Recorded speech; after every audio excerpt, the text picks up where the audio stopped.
Shalom, and welcome to another in our series of podcasts from Temple Beth, a dynamic center for conservative Judaism in Los Angeles. This is a recording of a Shabbat teaching with TBA Rabbinic Intern, Aviva Frank. Copper mirror, who is the most handsomest of them all? But just so you know, most of these sources are not actually coming attractions. They're from today and the past. So it's okay, because usually the parshiot of this Shabbos and next Shabbos are linked. Often they're linked. So don't worry, you're not getting old news. It's still relevant. And it's so good. It's such a good source that we're going to look at, this opening source, that I could not have us touch upon it and unpack it more and look at what Rashi has to say about it when it comes from Agada. So can I have a volunteer to read source 1? We also have a microphone to pass around so people online can be included and also hear your wonderful comments. And he made the laver of copper and its stand of copper from the mirrors of the women who performed tasks at the entrance of the tent of meeting. Amazing. So this is often translated in numerous ways. It can be translated as the women of legions, the women of armies.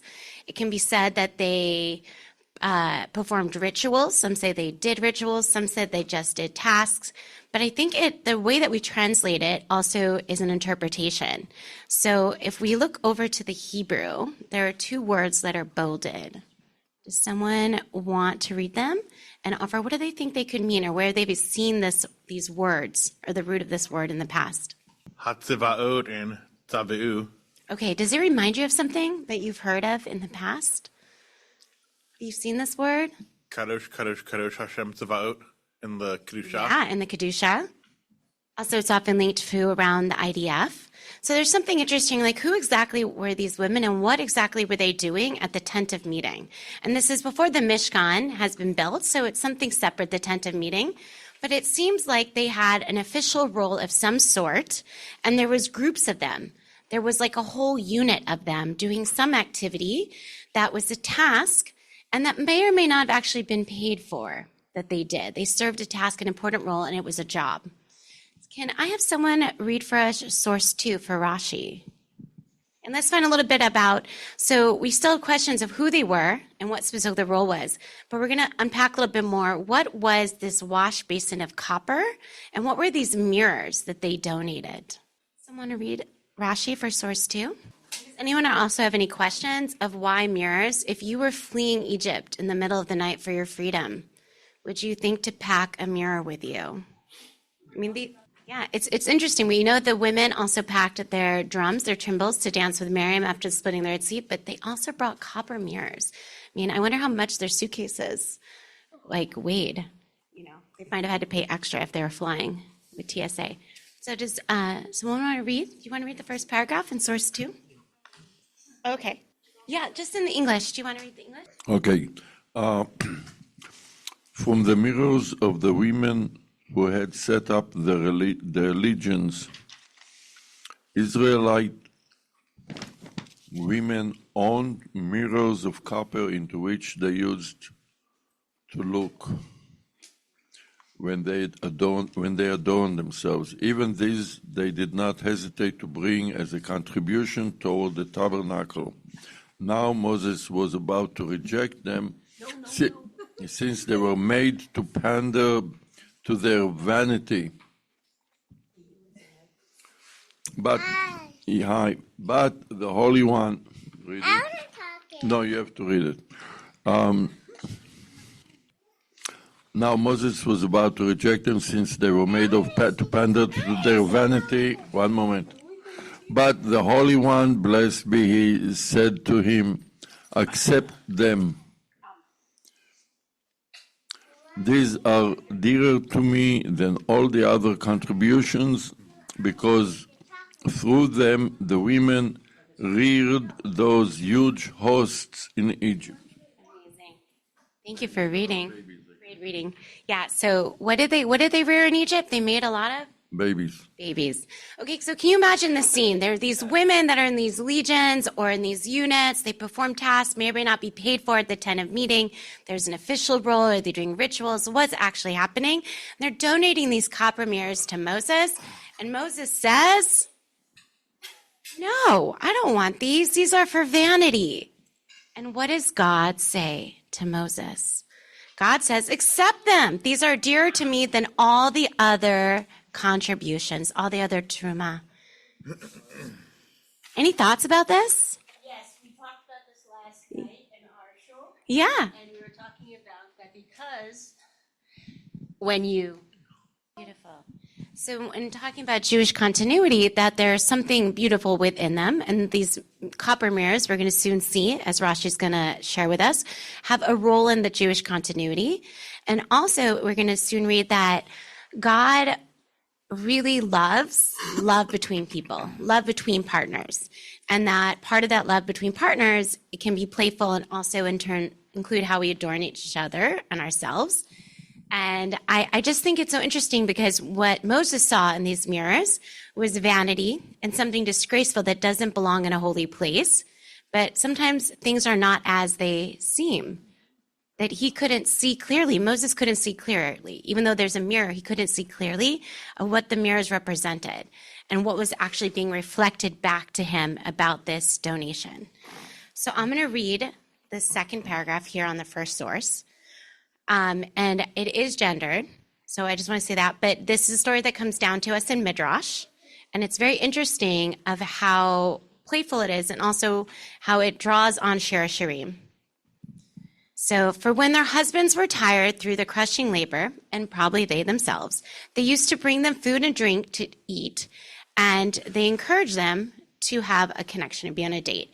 Then they would take the mirrors and each gazed at herself in her mirror together with her husband, saying endearingly to him, see, I am more handsome than you. Thus they awakened their husbands' affections and subsequently became the mothers of many children. As it says, referencing in the future Shir Shirim, I awakened thy love under the apple tree, referring to the fields where the men worked and where they would come out and have these like dates or connections. And so this is what it refers to when it says they were mot hatzevot, the mirrors of the women who reared the host. Here they're translating from Midrash Tanchuma, Sufaot meaning these hosts, as many children they had, versus being legions or being large units. And so there's another piece that Rashi brings here, I think that is really interesting. Based on these mirrors, we're about connection and love. And in a way we can say shalom bayit, this idea of bringing together peace in the house, that it was so important they be used for the creation of the water basin. And it is for this reason that the laver, the water basin or wash basin, was made of the mirrors, because it served the purpose of promoting peace between man and wife. By giving of the waters to be drunk by a woman whose husband had shown himself jealous of her, and who nevertheless had associated with another, thus affording her an opportunity to prove her innocence.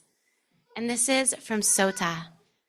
So in the story about the Sota, it's in our Torah, as well as we find a lot about it that is in the Talmud. If there happens to be jealousy between a man and a wife, a husband and woman, and the man is suspecting that she cheated, and there's a high price to be paid for adultery in biblical times, in ancient times, there was this ceremony available to restore peace between them. So the woman would come, and the Kohen Gadol would give her water to drink, floor of the Mishkan or of the Beit HaMikdash, the future temple, and would dissolve God's name into the water, and she would drink it. If she was innocent, nothing happened. If she was guilty, her stomach would explode. We don't know of any cases of a woman's stomach exploding. And then it said that if she drank it and everything was okay, she should go home. They should restore shalom bayit, peace in the house. And if she came pregnant, it was a blessing and no questions would be asked. Now we know that we're never supposed to use God's name in vain or create images of God or erase God's name. But it says about the Sota that God cared so much about love between people and love between partners, that God was willing to have their name be erased in water for the sake of shalom bayit and love. And so in a way that these mirrors, the women had in Egypt that were about love, could be used for love and their future protection with this basin. And so if you flip the page over, you're going to see a little bit more of this source from Rashi. And you'll also see source 3, which is what I just described in Numbers 5:17. The Kohen shall take holy water in an earthen vessel and some earth from the Mishkan floor, and the Kohen shall take and put it into the water. And I'm just going to read the Rashi from there as well, so we can see how it loops back. I don't know how Rashi did all of this without any ChatGPT to match all the different documents together. So Rashi says, holy water. This water wasn't just any water. It was holy because it had been sanctified while in the washstand. By being in that copper basin, it became holy. For the washstand was made from the copper of the mirrors of the women who had gathered, and they had in love been with their husbands in Egypt beneath the apple tree, linking to Shir Shirim for the future when it would be written, inspiring that line, whereas the one who had potentially corrupted herself or had been accused of it with another, let her be examined through it, this washstand. And so I think it's just so interesting about something in this mirror wasn't what it seemed like it was going to be, but it had a different meaning to it, and how important it was that God had these mirrors be collected and donated and made into a washstand for the women in the future, and how that these mirrors turned the water holy, like some kind of alchemy was happening with them, and about this sake of love that God was willing to have God's name be erased in the process. And I think it's also interesting here too, Rashi says here, using the word, it's playing around as if they gathered, were they legions, hosts, units. So if we can flip back to source 1, I think it's just interesting about if we were going to say it's gathered, because the whole Torah portion by Akil is about and they gathered. So maybe it's not actually means that they gathered at the tent of meeting at its opening. There was something more official capacity that they had. So I'm pointing out because I want to see that there might have been more agency women had in ancient times that we often negate and we don't think about that's happening. And in just the final 2 minutes that we have, let's turn back again to source 5 and 6. And I just wanted us to reflect on different sections in the Torah about giving of items and how necessarily it wasn't the material, it was the way it was given that had a lot to do with how it would be received and what it might be used for or what it could turn into. Does someone want to read source 5 in English or in Hebrew? Yeah.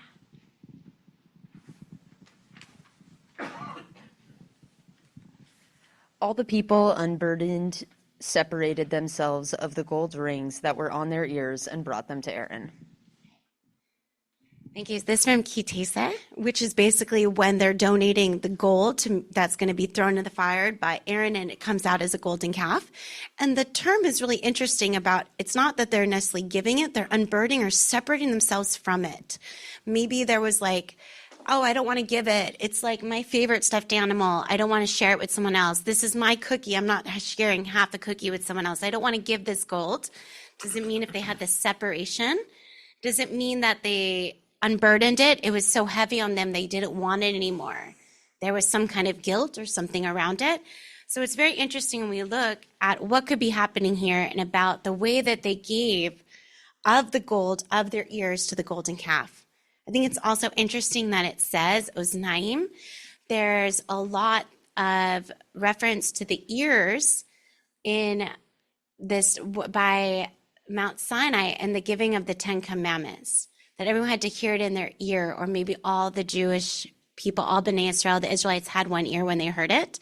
And also around someone who has been found stealing and can't pay double for what they've stole, they actually can become like an indentured servant. And if they choose not to leave their host family, they can actually bring their ear to the mezuzah, the mezuzot, the doorpost, and they'll have their ear pierced because they had heard from their ear not to steal, and also about being free people. And so there's something about here, these B'nai Israel had just heard with their ears, and yet they took off the gold of their ears. Something about, they heard with their ears about their freedom, being a free people and receiving the 10 Commandments, and then they're stripping it. They want to unburden themselves maybe from the responsibility of being free, which I think is so interesting to think about. Is like, I know we all love freedom. In America, that's a big value of us that we have, you know, for many people, but in America, we really life, liberty, and freedom. But how often sometimes we're thinking about, you know, Pesach already coming, maybe some of us already are praying in the house and doing spring cleaning, that like, we want freedom, but, you know, we have a lot of still inner pharaohs in our life. You know, how do you have a pharaoh in your life? I know for me, or when I want to reference golden calf, I'm very much addicted to my screens. I'll tell myself I'll put my phone in the other room when I go to sleep, and then I'll still get up and get it and bring it into bed with me. And I think I'm free, but clearly the phone, it become my golden calf, has more control over me.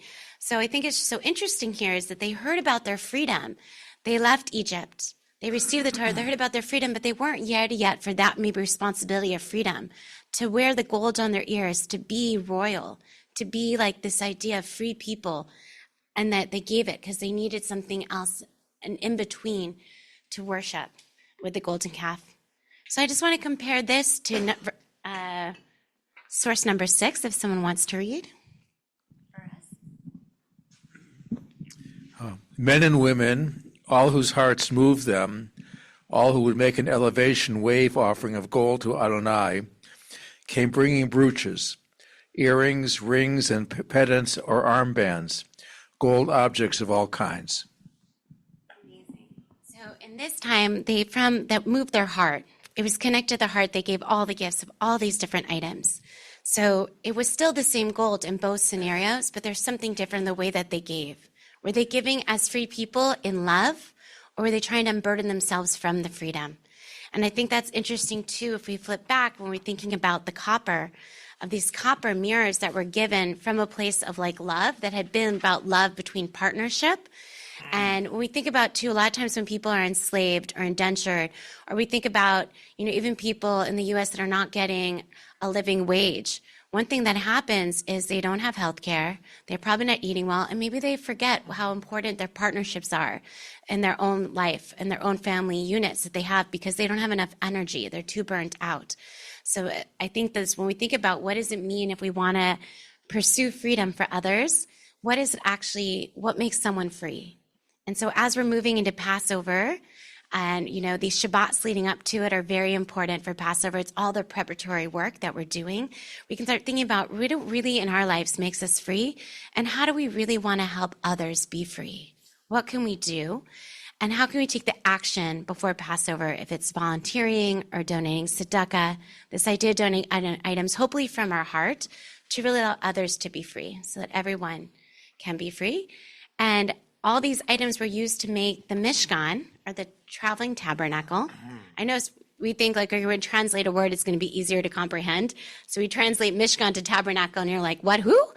But this idea of a sacred place that the divine could dwell in and come to earth, there could be more consciousness. So as we're cleaning for our house for Pesach, we might have a lot of anxiety. But what if we're just preparing our house to also be like a Mishkan, so that the divine, the Shekinah, can dwell there? So what will you need to do to make your house more Mishkan-like? So as you're thinking about what does it mean to be a free person, what does it also mean as Passover is coming up that you want to create in your home so that it's a sanctuary for you and for others, and that it's a place that there can be divine, the divine feminine, the Shekinah as the divine feminine can dwell. And as you're building your own sanctuary, how do we create sanctuary for other people? You've been listening to another in our series of podcasts from Temple Beth Am, a dynamic center for conservative Judaism in Los Angeles. If you enjoy these podcasts, we invite you to write a review on the Apple Podcast website or wherever you get your podcasts. For more information on Temple Beth Am, Los Angeles, go to www.tbala.org.